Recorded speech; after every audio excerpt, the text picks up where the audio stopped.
The airplane was taxiing to the runway. A few more minutes and the Iron Bird will rush into the sky. The flight is at night. There are few passengers. Almost immediately everyone began to settle down to sleep. The woman wrapped herself in a plaid and stared at the porthole. She was lucky to have a ticket and enough money. She looked unimportant, pale face, bags under her eyes, dry lips. At the moment she didn't care about her appearance or her generally unpretentious appearance. More than anything, she wanted to be home, in her apartment, behind a locked door, and everything that had happened to be just a nightmare. As the plane began to accelerate, she closed her eyes, drifting back to the memories of 2 weeks ago. Yes, how fragile her personal world was in reality. 2 weeks ago. Let's go, you're on vacation. I'm free, why stay home? Zoya was trying to convince her cousin to go on vacation with her.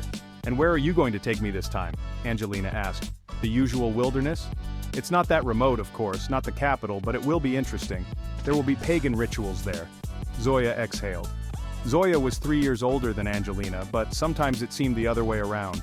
Lina is a calm, judicious girl, preferred a quiet vacation, but her sister could not refuse, so every summer she agreed to another adventure.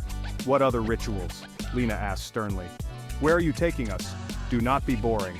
There reproduce ancient pagan rituals, well, like the rain is called in a drought. Zoya answered carefree.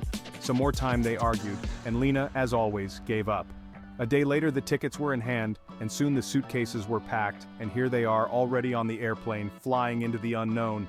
Lina was not comfortable, but her sister was as happy as a little child. On arrival, they were met at the airport and taken to the hotel, where the whole group gathered.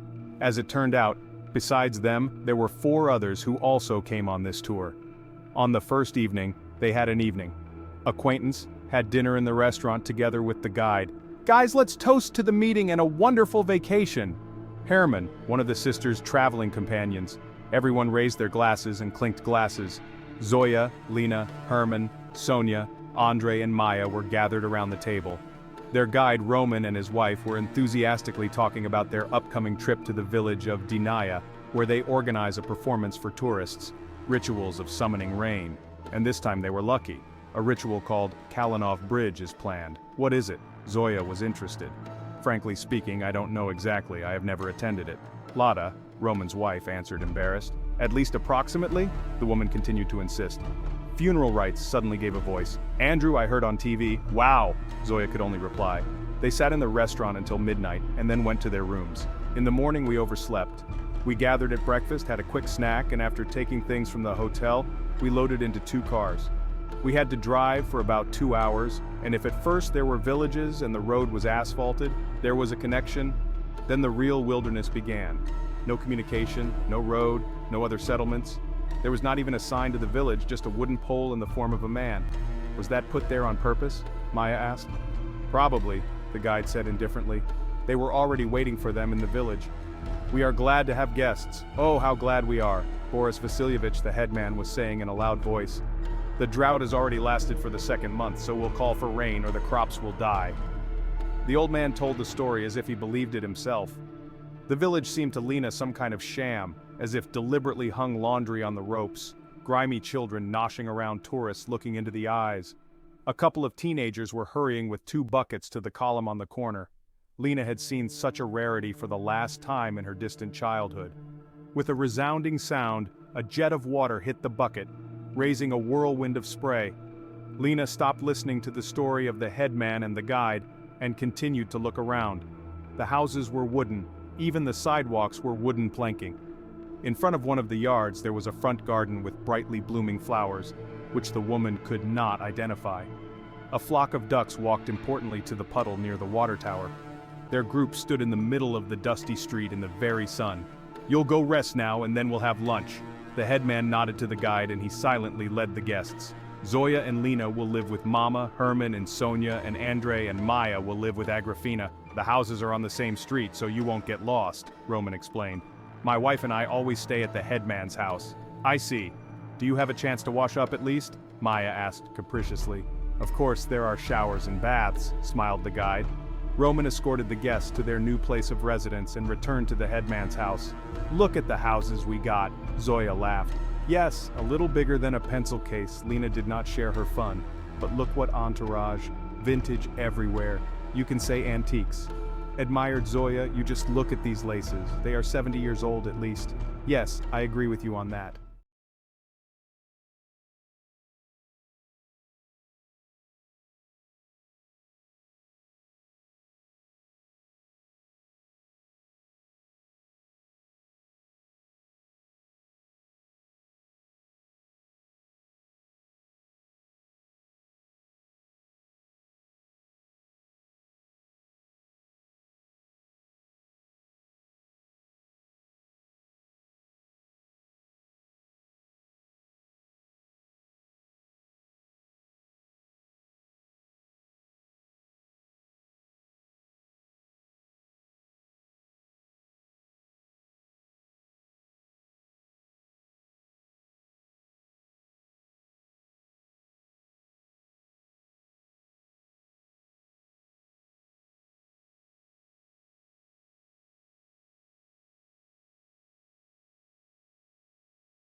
Lunch flowed smoothly into dinner. It was almost dark and the kerosene lamps were lit in the courtyard.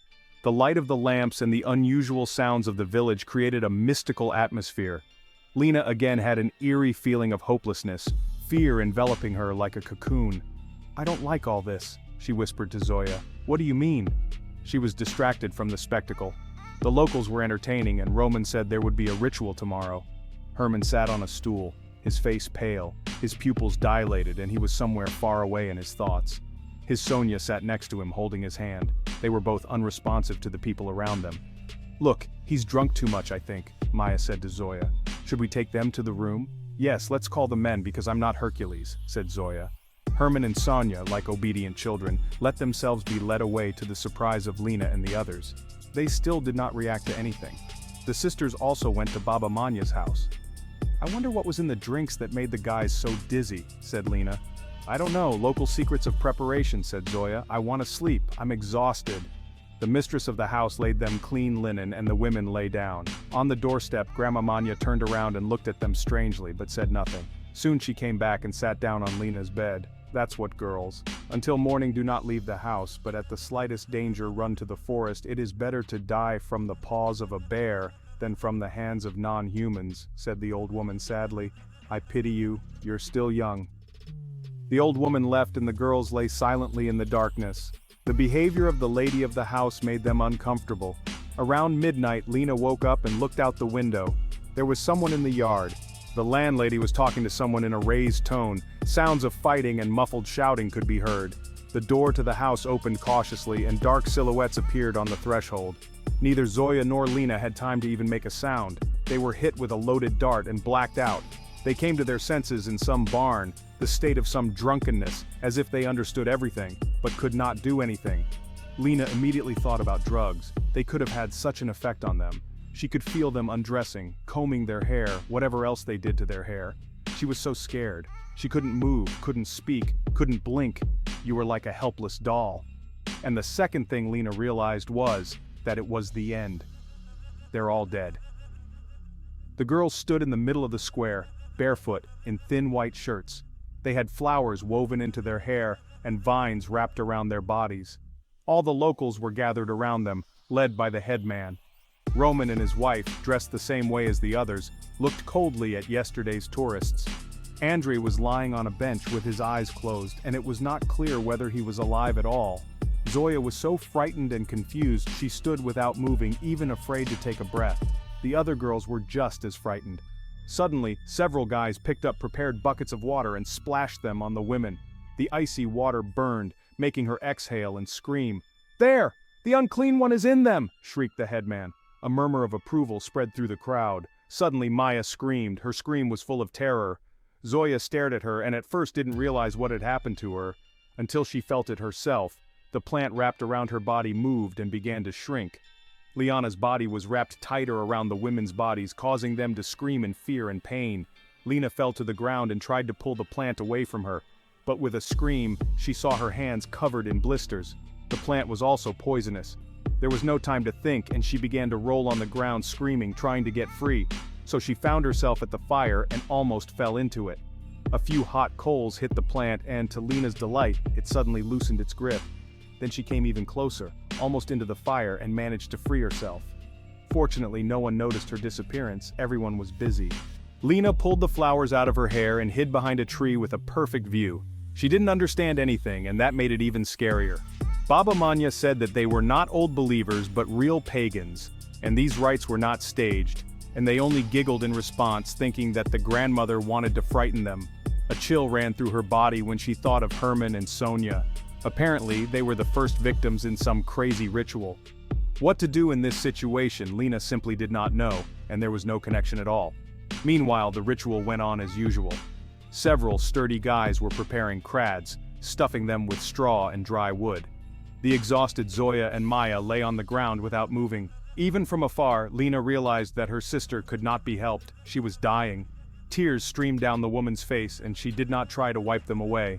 Women with sorrowful faces dressed in linen shirts and white kerchiefs gathered at the krata. Everyone performed their tasks clearly and coherently, not for the first time. The same men put the bodies of the girls on stretchers and took them somewhere. The headman was talking to Roman about something when one of the guys came up to him and started explaining something. They argued about something and then disappeared from sight. The guide's wife came up to him and said something. Lina watched from her hiding place. From fear for herself and her sister, she was not thinking clearly. Her wounded hands began to ache, and her body too. "Quiet!" Suddenly came the loud voice of the headman. Angelina, one of the girls, was missing. "Don't break tradition. Find her. She can't have gotten far." Lina literally gasped with fear, and when someone's heavy hand fell on her shoulder, the woman almost screamed in her voice. A few minutes later, she was dragged to the platform. The headman regarded her with curiosity and squeamishness. After a moment's silence, he spoke with a sigh. "Apparently our gods don't accept you, so you managed to survive. Fire flowers don't give anyone a chance to live. Consider it a gift from the heavens. After the Kalinov Bridge rite is complete, you will be allowed to leave. If you reach people, you're lucky. If you perish in the woods, it's up to the gods. You don't have to scare me with police or any other punishment, just don't waste your energy. Now seat your guest in a place of honor. She must see everything." Lina was forcibly seated on the high platform next to the elder. She saw an oblong wooden object, like a rook, being brought out before her eyes. Someone was lying in it, covered with a white cloth. There were 5 such rooks and as many crads. Lina felt so creepy that her heart stopped beating. Now she was beginning to understand what was going on here.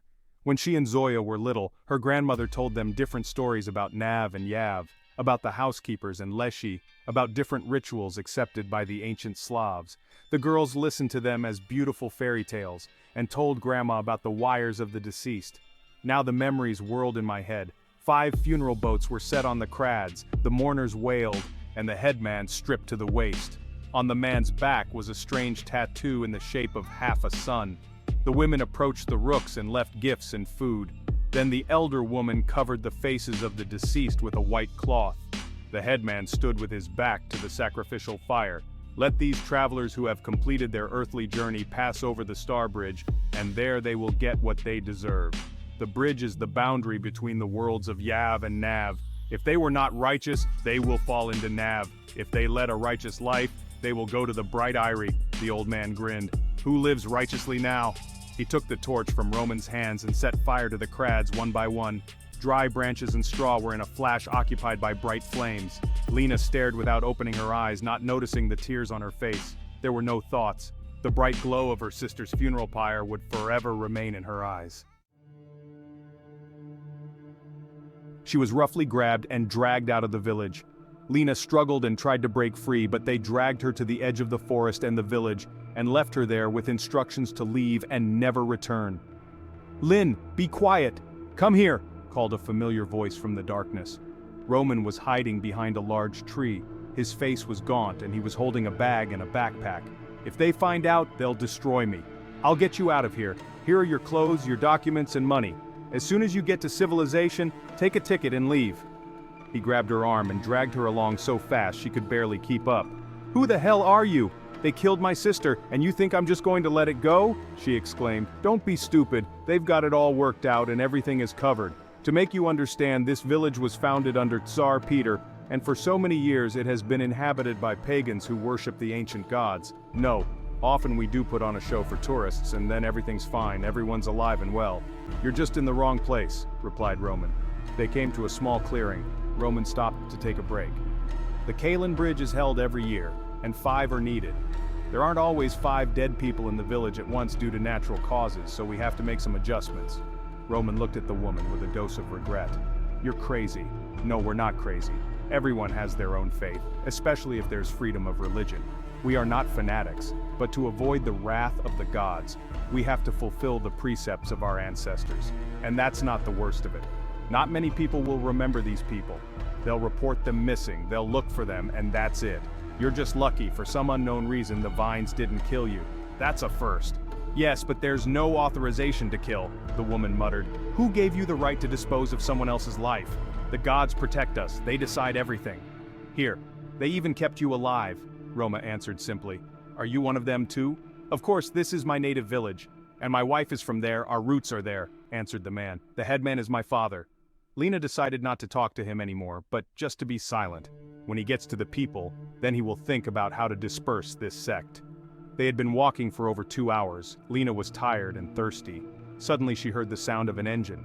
After another 5 minutes, they came to the road where the car was standing. A jeep with tinted windows stood with the engine running.